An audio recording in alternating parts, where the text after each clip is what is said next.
صباح الخير لكل متابعينا. اليوم رح أرافقكم بجولة سريعة على أبرز توقعات الأبراج. خلونا نبلش ونشوف شو محضر لكم الفلك لنهار 12 ديسمبر. الحمل. مهنياً تقدم لافت، عاطفياً انسجام دافئ، صحياً نشاط متجدد. الثور. مهنياً تركيز عال، عاطفياً مشاعر مطمئنة، صحياً راحة لازمة. الجوزاء. مهنياً حلول مبتكرة، عاطفياً تواصل واضح، صحياً نوم متوازن. السرطان. مهنياً خطوات ثابتة، عاطفياً دعم لطيف، صحياً طاقة معتدلة. الأسد. مهنياً إنجاز سريع، عاطفياً دفء ملفت، صحياً حيوية قوية. العذراء. مهنياً تنظيم محكم، عاطفياً صفاء جميل، صحياً هدوء ذهني. الميزان.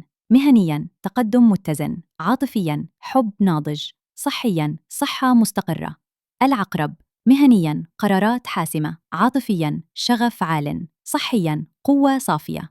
القوس. مهنياً مبادرات جريئة، عاطفياً اقتراب جميل، صحياً لياقة متصاعدة. الجدي. مهنياً مسؤوليات أكبر، عاطفياً دعم متبادل، صحياً توازن مطلوب. الدلو. مهنياً أفكار خلاقة، عاطفياً تفاهم مريح، صحياً استرخاء مناسب. الحوت. مهنياً فرص سانحة، عاطفياً مشاعر رقيقة، صحياً راحة ضرورية. تابعونا لكل جديد. باي.